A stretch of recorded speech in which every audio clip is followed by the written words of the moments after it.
in everything that you do, whether you're purchasing, creating, selling, what have you, is utility. What is the utility behind the NFT? NFTs, I firmly believe, are not going away. Today, I'm very excited to be joined by Carlos Gil. If you don't know who Carlos is, he's an NFT advisor, a marketer, and an entrepreneur. He's the author of The End of Marketing, and he's the founder of Hype Santa's NFT project. Carlos, welcome to the show. What's going on, Mike? So today, Carlos and I will explore how to create NFTs that have real staying power, and how to develop communities and all the fun stuff that go around really a powerful, long-lasting NFT project. But Carlos, before we go there, I would love to hear your story. You know, you and I have known each other for a long time. You've been on my other show, the Social Media Marketing Podcast, many, many times. But what I want to know from your perspective is the story of how you got into NFTs. Start wherever you want to start. Yeah, that's a great question to kick it off. And once again, thanks, Mike, for having me on your show. I'm really honored. Look, it's really simple. I got into NFTs at the beginning of 2021 through NBA Top Shot. So I was on Twitter one day and I started seeing different folks in my network talking about Top Shot, and it was just Top Shot, Top Shot, Top Shot. I'm a basketball fan. So naturally, I asked, well, what is it? And it was the first time I ever heard of this term called non-fungible tokens, or NFTs. And I got into Top Shot, spent some money on there. Explain what that is for people that don't know what Top Shot is.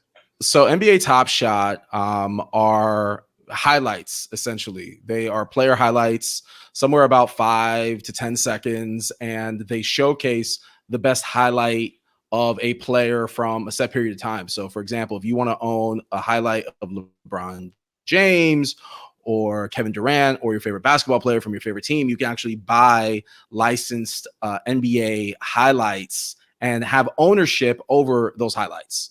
So that was my introduction into NFTs.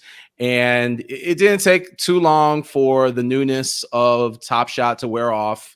And coupled with the fact that you start, hearing about Gary Vee talking about NFTs, and you start hearing NFTs used more in pop culture. And again, working in marketing, it's one of those things that if you are studying trends and seeing where the market is going, you start hearing or seeing or reading about NFTs a lot, which is exactly what happened right around March and April of last year. So I then got into OpenSea, which is the largest marketplace for NFTs.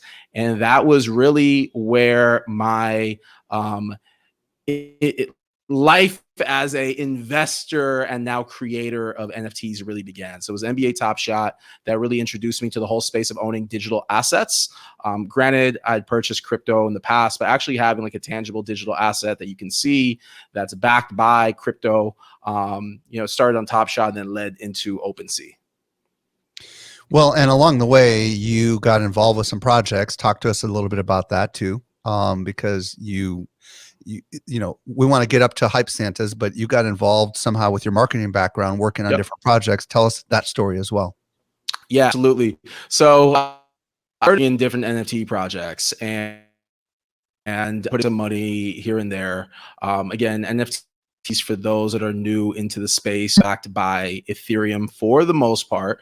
I'll tell you about Solana and about Hype Santas here in a minute, but I started spending some Ethereum on buying to different projects. And to me, what really fascinated me about the NFT space right away was the fact that the value of these projects is predicated based on the communities behind them. So I would buy into a project, I would join their Discord channel essentially. And by joining the Discord channel, I would start to see or unlock access to different people. And I would notice that the projects that I had invested in that were actually seeing a return or gains were the ones that had the most active communities, whereas the projects that were declining and weren't yielding me a return were the ones that didn't have an active presence on Twitter or an active presence on Discord. And there's one project that really stood out to me, and that's Lazy Lions. And that's really a project that I would recommend for those that want to learn about NFTs and the whole community building aspect behind them and how community helps grow the value, is really look into Lazy Lions. So this is a project that I bought into in August 25th, to be exact, of 2021. I was in Philadelphia speaking at a conference, and I just tweeted out, what NFT should I buy next? Now, mind you, I'd only been to NFTs really for a few months, and it was more passively. I was buying some, I was selling, I was flipping, but Lazy Lions reached out to me. When I say that they reached out to me, it wasn't just one, it wasn't their main account. It was like literally like dozens of Twitter accounts with lion cartoon faces that were all tweeting at me over and over. So that was the moment where I said to myself, if this community is this passionate about me, just one person buying into it, I'm in. And I bought one line, eventually I bought a second, and eventually I bought several more after that. And shortly thereafter, once I started learning that, again, community impacts the value, I started reaching out to projects. And I started reaching out to projects to offer my thought leadership from a marketing standpoint, getting to understand these projects first as a collector or investor, and starting to realize what was impacting the value or the price of these, combined with the fact that I was reaching out and getting to know who was behind some of these projects. I realized there's a lot of commonalities. One, a lot of these projects have founders that are not based in the United States. They're based overseas. That being said, and there's nothing wrong with the fact that they're based overseas, but combined with the fact that a lot of these projects, the founders are what's called undoxed or undocumented, meaning they're not showing their face, they're not documenting their identity. That to me, they're like anonymous, right? Yep. Yeah, completely anonymous. Right. And look, you know, like I'm really shortening this down, condensing it down for the listeners, because I know there's a lot that we want to get to and talk about.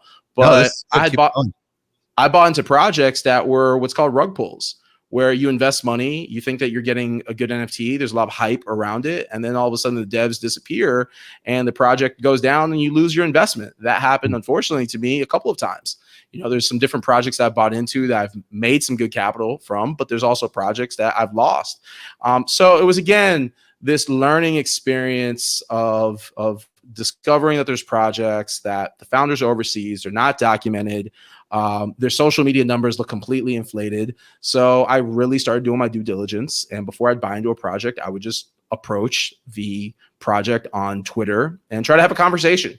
You know, hey, this is who I am. This is what I do. You can see my face. You can see that I'm verified. Like, tell me about the project. What are you trying to accomplish? What are you trying to, what help do you need? And I think for any marketer out there that's looking to break into this space from just a pure advising, consulting standpoint, even if you're a freelancer and you're looking to you know, get some business in the NFT space, you know, it's really as easy as reaching out to these projects and asking them what they need help with. And what I discovered very quickly, Mike, was that a lot of these projects didn't know social media marketing, right? They were kind of half-assing it. Yeah. And they had really cool art, really cool roadmap, great capabilities. Somehow or another, they were building a community, but they really didn't have a sound strategy. And for anyone that's new in this space, as you're looking to buy NFTs, keep something in mind that there's a lot of NFTs that are going to fail. So you have to look at NFTs no different than you would invest in startups. 90% of startups fail. Same holds true for an NFT. If you buy 10, one of them probably has the potential to boom, to make you some money. 9 out of 10 are going to fail. And they're going to fail for various reasons. And a big reason why is because they are not promoting or thinking of their NFT project as a brand or as a business. You hear a lot about Bored Apes and CryptoPunks and Cool Cats and various different projects. The reason why you hear about those projects is because, in the example of the Bored Apes, they are a brand. They operate like a business within their project. They're not just cartoon characters backed by Ethereum. They are a brand. You know, they're collaborating with Adidas, for example. There's a project today, in fact, called Creature World that I was looking into investing into, because they actually are producing merchandise with credible brands, right? So because of those credible brands like Adidas and others are doing their due diligence on these NFT projects, that adds a layer of credibility that the average project does not. So that being said, Mike, from just a pure marketing standpoint, I've been looking for ways, and I've been successful with applying my skill set and expertise as a career social media marketer, if you will, within the NFT world. Well, what I love about what we just talked about is, for those that are on the business side of things that are thinking about launching NFTs, you know, all the things that Carlos just talked about are the things that we who are going to be issuing NFTs need to be thinking about. Give us a little bit of an update on what you did with your Hype Santas project, if you don't mind. Yeah, great question. So over the last, 2 years now, it's really been a transitionary period for me, right? Like a lot of us, right? The pandemic took me off of the public speaking career that I was on, agency career the agency that I was building, that got derailed. So over the last 2 years, I pivoted into e-commerce. Again, now through NFTs, it's introduced me to a new revenue generation opportunity, if you will, an investment opportunity. So fast forward to actually creating a project. After investing, consulting, and advising, then the next itch, if you will, is to actually create. And that's the fun part, but it's also, there's a lot of challenges that go into creating, because I think so many folks look at the successful projects and they immediately look at the numbers, right? Most projects mint at, let's just say, 0.1 ETH on average. 0.1 Ethereum is about $400. Most NFT projects, if they sell out, they sell 10,000 units. You can do the easy math. That's $4 million. I think a lot of folks, when they go into this process, they look at, I'm going to do an NFT project. Even if I don't know a lot about NFTs, I'm going to be wildly successful, make all this money, and it's going to be great. And you hear so many stories of projects that have been successful.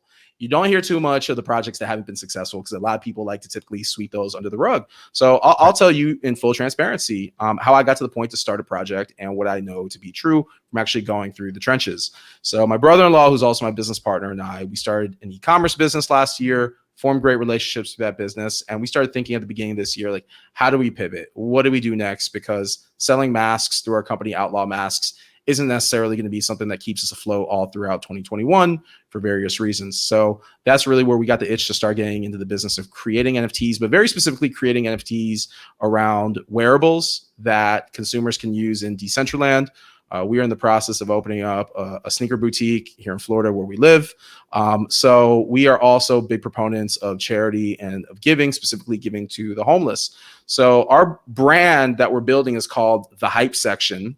And all the NFTs that we do going forward are going to be under this brand, The Hype Section, and they're all going to be centered around hype culture, NFTs being hype culture. So for our first project, we came up with this idea to do what's called Hype Santas. And Hype Santas is a collection of 5,500 Hype Santas. They live on the Solana blockchain, meaning you have to use Solana as the cryptocurrency to buy into Hype Santas. But Hype Santas for us is actually a charity-focused project to drive $1 million in donations for the Chapman Partnership, which is the oldest homeless shelter in Miami-Dade County. We, for our launch party, did a block party for the homeless.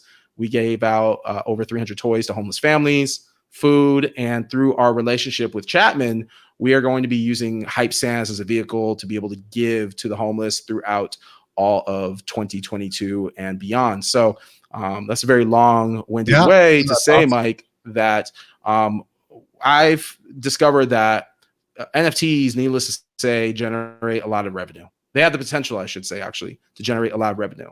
But not everyone has access to these mediums. The reality is that to play in the space can be expensive. It's not cheap. And why not be able to use these technologies and these new mediums to fundraise and give back to others? So that's exactly what we're doing through the Hype Santas. Awesome story.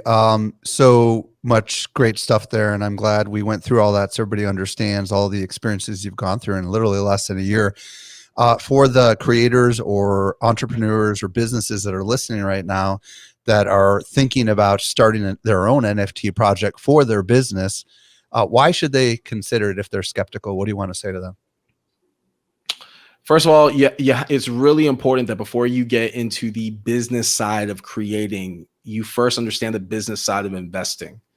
You know, I had to put my own hard-earned money into NFTs and in some cases lose money in order to understand how these markets work, right? So this is the wild, wild west. It really is. I can't stress that enough.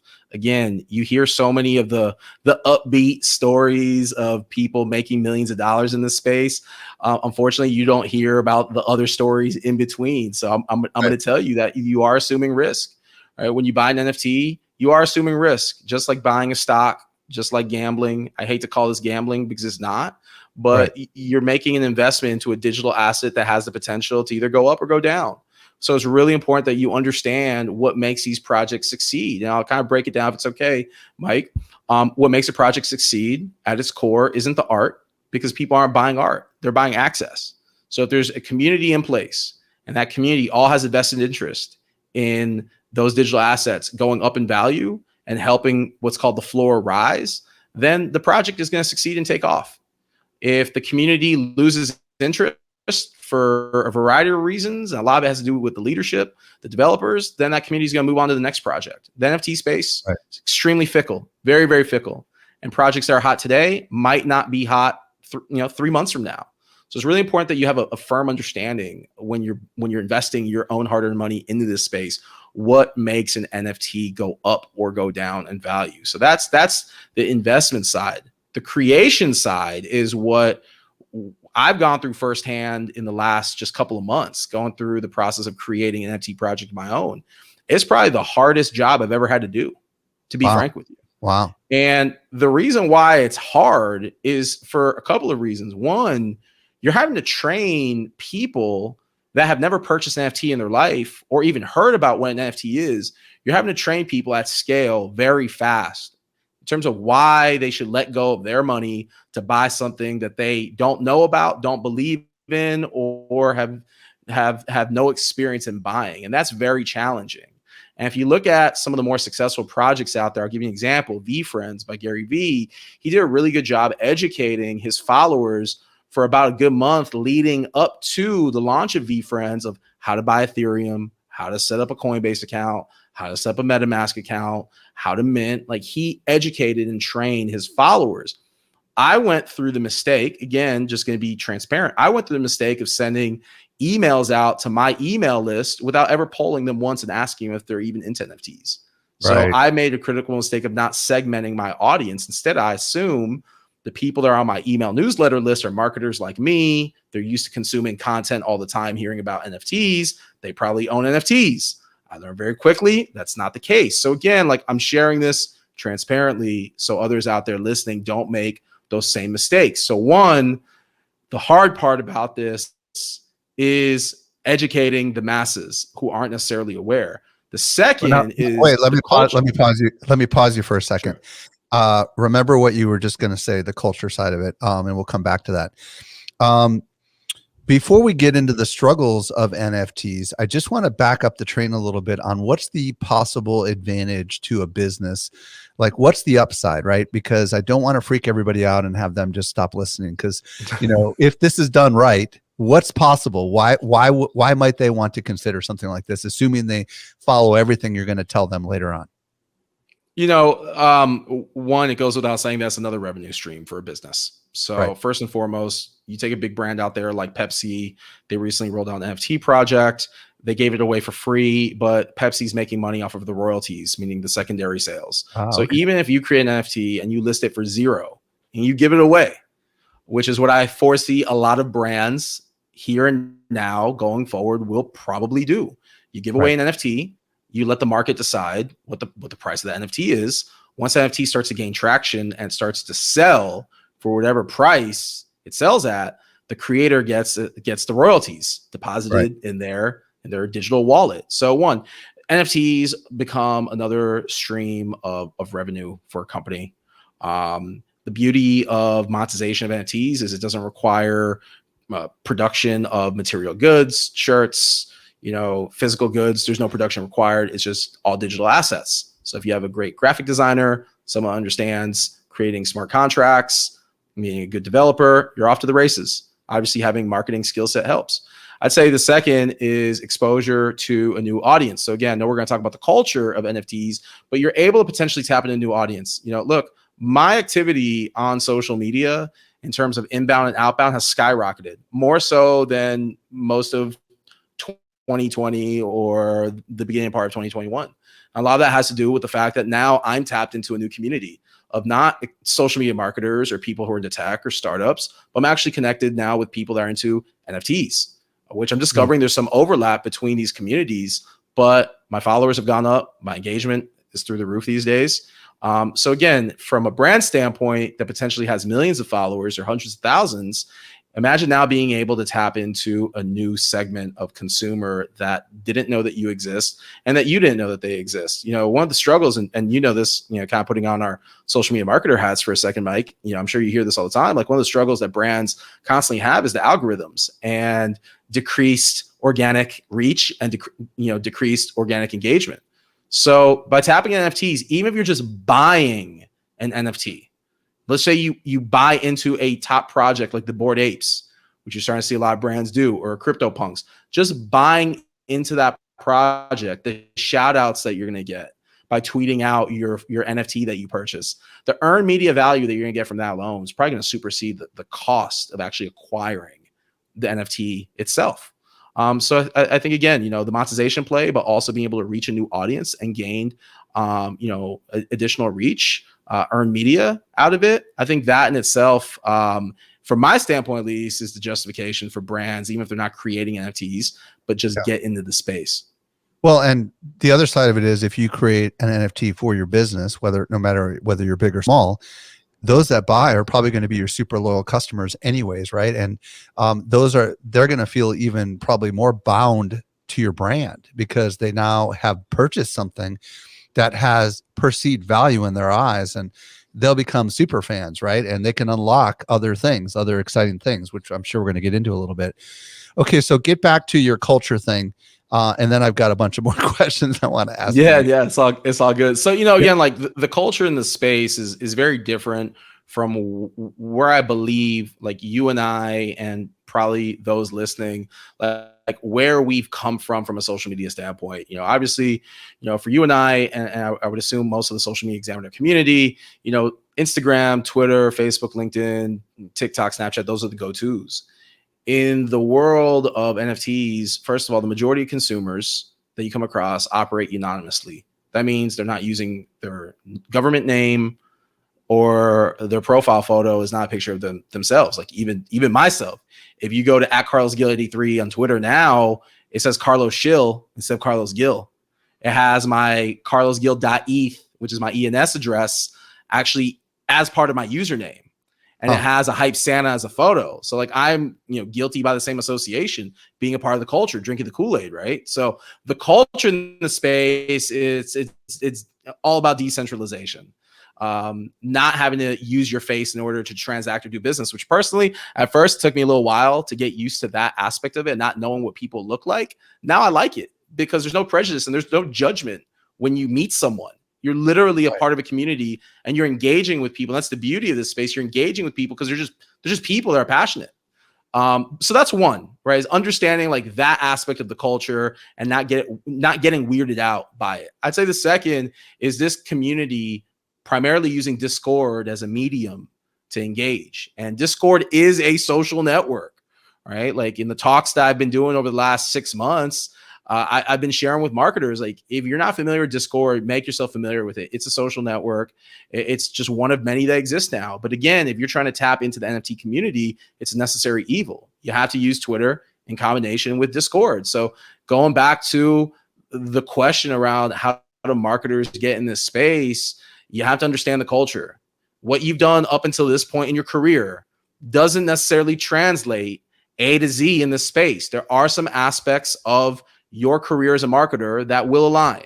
Again, community building, creating awareness, all that aligns. But actually where you go to foster and build a community, Facebook, Instagram, LinkedIn, TikTok, it's not as relevant as using Discord. And that took a while for me. I shared with you, Mike, previously in conversations that we're having that, for me, one of the challenges in starting a project was having to come to accept that I had to create a new community on Discord.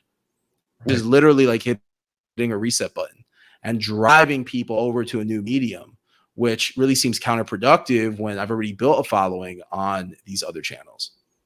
Well, and let's talk about this for a little bit. We're recording this in early 2022, and those that are listening in later 2022 or even in 2023, the culture likely will shift, right? Because what Carlos is talking about is the existing community for NFTs. But in the same breath, Carlos, you did mention that Gary Vee had to evangelize to his much broader community, mostly on Twitter, and to teach them about this stuff, right? Eventually, this isn't just going to be a Discord, Twitter thing. Eventually, this is going to be an everywhere thing, right? So in your case, you're trying to tap into the existing buyers of NFTs, but many people that are listening right now are likely going to have to evangelize their community wherever they are, whether it be on Instagram or YouTube or wherever. And what do we need to tell them, right? Because like there is like what you talked about from the, hey, go experience it. It's mostly on Discord and Twitter, but the future, we know it's not going to be just on Discord and Twitter. It's going to be everywhere. So if we're about to launch an NFT project and we want to tap into an existing audience that we have on email, YouTube, Twitter, Facebook, whatever, you know, what are a few things that you would share that people ought to think about? Well, I'd say first and foremost, poll your audience. You know, that's critical. That's number one. Just to Ask your see if they even audience. know what the heck It can be NFT. as simple as doing a Facebook post with no creative, just text based only. Ask your audience, are they into NFTs? Have they heard of NFTs? What are their thoughts of NFTs? You know, slice and dice it a few different ways, but ask them at least a few times if they are into NFTs. I don't necessarily think that this is going to be a space that, again, I hope I'm wrong. We'll listen at the end of 2022 or 2023. I don't necessarily think that this is going to be a space that carries over into every single medium. But again, if tomorrow Instagram rolls out synchronization of your NFTs where there's utility on Instagram, then guess what? The NFT community is going to gravitate over there. Same thing with Facebook. We know what's around the corner with their metaverse. Right. Decentraland, though, Decentraland is a social network already. So again, there's understanding the culture in the space, is realizing that true NFT enthusiasts are not everywhere, at least not yet. Right. So you're going to have to educate. You're going to have to educate your community on what the heck this is. I predict eventually this will be a regular thing, and whether we call it NFTs or not, who knows, right? Maybe we'll call it digital goods, but eventually we won't have to teach people what a MetaMask wallet is or where to go set up a Coinbase account, because I think eventually everyone's going to have crypto and everyone's going to be able to use even maybe their existing bank to go ahead and purchase these kind of things. Who knows? I mean, like, it's all up in the air. What do we need to teach people though? Because I'm assuming you're assuming as well, like, hey, no matter what, there's an education process, because for everyone, there's going to be their very first NFT purchase, and it might be an NFT project that you who are listening is launching, right? So what do we need to tell people? The key word, and get a pen or get your phone out and write this down as you're listening right now. The key word that you need to keep in mind in everything that you do, whether you're purchasing, creating, selling, what have you, is utility. What is the utility behind the NFT? What can it do? Utility, correct. Utility means if I'm going to buy an NFT and I get the NFT, what can I do with it? What does it unlock? Is there access to something special? Is it going to get me a discount? Is it going to lead me to get a free digital wearable in Decentraland? It might, right? There's different forms of utility that we're seeing right now. You know, a much more advanced version of that I personally am excited about now is staking, which means you're able to make money off of your NFTs that you have. You know, there's some projects that is the utility. There's others where the utility is you literally just have access to a Discord group, like a private. I just bought an NFT for half an ETH, $2,000 a couple nights ago, just to have access to a Discord group. That the only way you can get in is if you have the NFT. And someone's probably asking, well, why would you spend that kind of money? Well, the same reason why we buy memberships into country clubs or airline lounges is the same reason why people will buy NFTs to unlock access into Discord. It's access to people, and there's value in that, especially in these times that we're living in, still through a pandemic where people aren't moving around as much as they did before. We're now in this Web3 space where people have avatars in Decentraland. That's going to be something that becomes more common. Facebook will condition us eventually to have avatars in Meta. So again, like, the current is very quickly shifting, and you can either choose to fight against it or go with the current. I've made the decision consciously to be early to the party and go with the current. Okay. So talk to me about building for the long term with NFTs, right? You've seen a lot of interesting things that a lot of businesses are doing.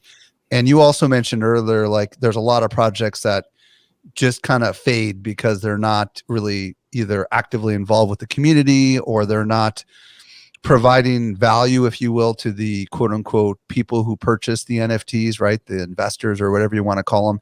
What are the things that we need to be thinking about as NFT creators, if you will, so that we can be thinking about the long term? You know, again, as a creator, think about building a brand versus a project. You know, a project to me has a very short lifespan, right? Like, I think of projects in the consulting world. You take on a project, there's a start, and there's a finish. So I really don't like referring to NFTs so much as projects. I really look at them as a brand. So think about the brand that you're building, or if you already have a brand, how the NFT that you can create brings utility to your customers through that brand. So if you are a gym, think about making an NFT as a membership card or as a way for you to get perks or access. Like there's a lot of different ways, to splice it. Coffee shop, great. NFTs can provide discounts to your customers that own the NFTs. So again, it goes back to the word utility. Utility is extremely important in this space because people want to feel like they're getting something of value. So again, you either think about taking your existing company, your business, your brand, add an NFT component to it, or if you're creating an NFT from scratch, it's really important that you build a brand around that NFT. And then the roadmap. That's another key word to write down. Roadmap. The roadmap is from start to finish. What are you doing for the community? And or if you want to be much more direct with the money or the funds that you're going to be making from your NFT, how are you using those funds? Again, in this space, what I can tell you to be the gospel is transparency is everything. In a decentralized world, transparency is everything. You can see how people transact. You can see what they buy. You can look into people's wallets. So it's extremely important if you want to avoid being viewed as what's called a rug pull, that you are fully transparent with how the money is used. Talk to me about the roadmap a little bit. Let's give me an example of a project that you may be invested in or that you've seen that has a roadmap, just so people understand what that means. What does that mean exactly? So a roadmap is, in theory, one way to look at it is it's a business plan. And there's white papers that some of these projects have created, very similar to white papers that you would find in the crypto world when you buy a Safe Moon or one of the altcoins. There's a white paper associated with it. Most projects have moved away from getting that in depth, and instead, when you go to their website, they have literally steps that say, on this date, we are going to mint 10,000 tokens. And then once we sell out, we're going to move on to the next phase of our project. And then there's a game that's created, or there's some sort of a bonus that's given, or a dividend that's given. And then there's multiple steps. Roadmaps are always subject to change. Keep that in mind. You can always change the roadmap. But again, a project I mentioned before that I'll mention again is called Lazy Lions. Their project roadmap was very simple. Once they sell out, they're going to provide staking capabilities to their members where you can make money off of your Lazy Lions NFTs. On their roadmap was merchandise. They just rolled out the merch. And there's other perks that they have on their roadmap to keep incentivizing their members. So again, think of your roadmap as part business plan. I'd say even part like marketing strategy too. But the key here is that it's a transparent way of sharing with those that buy into your NFT what they can expect to get and when from different phases that you establish. One of the things we were talking about when we were preparing for this interview is airdropping free NFTs to existing NFT holders. Explain how that works and what that's all about and why people might want to consider something like that. So the beauty of this, when you launch an NFT and people buy into your NFT, is now on the blockchain you have their wallet address essentially on file. So at any time you can airdrop or you can send digitally to them an additional NFT. So for example, with our Hype Santas, we are working right now on ugly Christmas sweaters that will live in Decentraland. You can either go and you can purchase them and you can put them on your avatar and there'll be an ugly Christmas sweater with some Hype Santas on it. So you can buy that outright. Or if you own a Hype Santas NFT, we can just airdrop that ugly Christmas sweater directly to your Solana wallet and it'll appear there. It'll be free. And that again is a bonus or a perk of being a part of our community. Very cool. So I like this a lot because it's kind of like unexpected benefit, right, of having this product. And I believe I heard a story about the Constitution DAO, which is a decentralized autonomous organization that tried to buy the U.S. Constitution, the last remaining copy. They were not successfully able to do that, but they did spin off a coin, and I don't remember what their coin was called, but they ended up airdropping to everyone who was part of the Constitution DAO a bunch of coins that turned out to be go up in value and worth quite a bit of Yep. money. So these airdrops can be also digital collectibles that people can trade, they can hold / hodl, or they can sell, right? Yeah, there's different forms of it. Recently on Christmas morning, there was one called SOS that was, in theory, reimbursing anyone who's purchased using Ethereum, using MetaMask. It was reimbursing a percentage of your gas fees. There was another one called Gas that came out a few days after that, and it's free money, right? Like that's what you have to look at. Also, there's been projects that they airdrop me a free widget or a giveaway, another NFT, a digital wearable, and I didn't think it was cool. And I looked on the market and I was able to flip them. Like there was a project I bought into many months ago called Rumble Kongs, and these are gorillas in basketball jerseys, and they rolled out sneakers for all their Rumble Kong holders. And the reality, Mike, is that you couldn't do anything with the sneakers. They weren't even wearables. You couldn't use them in Decentraland or in Sandbox. Like there was like nothing that you could do with these digital sneakers. It was just a photo. So I said, shucks, they're trading for about $400 US, about 0.1 ETH. Let me flip it. I had 3 Rumble Kongs at the time. It was a free $1,200. But here's once the thing. I sold. Here's the thing that everybody needs to understand: the fact that you flipped it, even though it was given for free by the brand, you flipped it. They took their stake. They still made money on the flip. Do you understand? Still made right? money. That's Yep. that's the part that a lot of people need to understand. If you've got an active community of people that already purchased an NFT and you give them something for free, and they decide to sell it, you're going to end up making money if that becomes traded on the open marketplace, right? Which is kind of a cool thing. Correct. What else do we need to be thinking about as far as activating the community and really building for the long haul when we're building NFT projects? Yeah, so great question. Yeah, I'd say, Mike, it's asking your audience, not just if they're into NFTs, but if they are, what type of NFTs would they be interested in? What would be of most interest or value to them? Again, going back to that keyword utility, the more that you can create exclusivity, like for example, with our store, the hype section that we're going to be opening, we're going to be creating a sneaker pass. So that's going to be our loyalty card. There's only going to be 10,000 of them that exist ever. So if you have a sneaker pass, you'll automatically be entered into daily raffles that we're going to do and giveaways. And when there's new releases and when we do collaborations with brands, as long as you have that pass for life, you'll always get free airdropped content. So that in itself, if you spend, let's say we list it for even half an ETH, which is really aggressive, but just to say it hypothetically, you spend $2,000, but yet you are able to get more than $2,000 worth of value, then basically the NFT pays for itself. Right. So I think, again, what brands and businesses out there really need to think about is how they use this going forward, not just to reach a new audience, but to even re-engage in some cases your existing audience or existing customers to give them something of value. Like NFTs, I firmly believe are not going away. Like they are not going away. They're here to stay. Go ahead. Yeah, let's talk about the community side of it. The reason, my understanding why so many people use Discord is because the Discord has an API and some sort of a intermediary software that allows you to connect your wallet to it and allows a lot of cool stuff to happen. But obviously there's more to Discord than just giving people access to private Discords.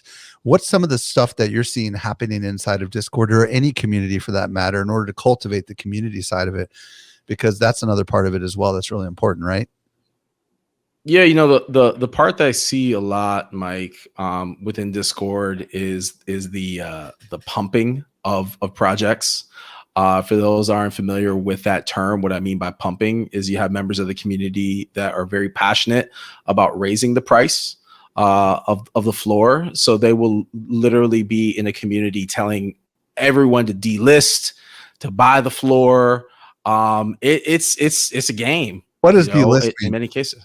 Delisting means if you have your NFT for sale, removing it from being on sale. Ah, okay. Well, let's talk about the kind of stuff that you would recommend for community development. I thought you were just asking me what's the stuff that I see in these communities. It's kind of crazy. I'm talking about the stuff that's good, right? Like we don't want obviously people to artificially inflate the price. Like I'm just curious, like from your background in social, is there stuff that you're seeing inside of these communities? Like for example, I saw last night Gary V for V Friends. He's all, hey, let's chat, and man, he just said pretty much I'm going to be in my Discord community, and all of a sudden it was just comments everywhere. Like there's stuff we could probably be doing, right?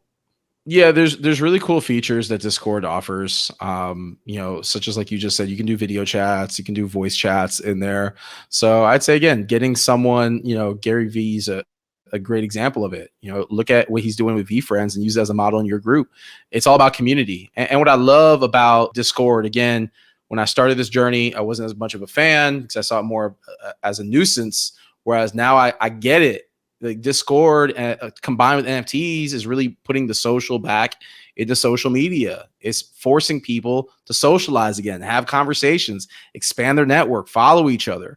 So I compare Discord, and this is going to date me for a moment here, to old school AOL chat rooms. That's Yeah. really what it is. Yeah. It's hard at times to keep up with the flow of conversation because people are chatting like hyper fast. Like I think back then my chat rooms was what topped off at like maybe 25, 30 people.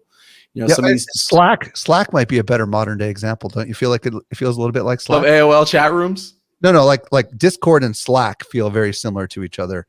Would you agree? They can, but some of these Discords I'm on all day long, I'm getting notifications of because again, you have people that want to pump or grow the project.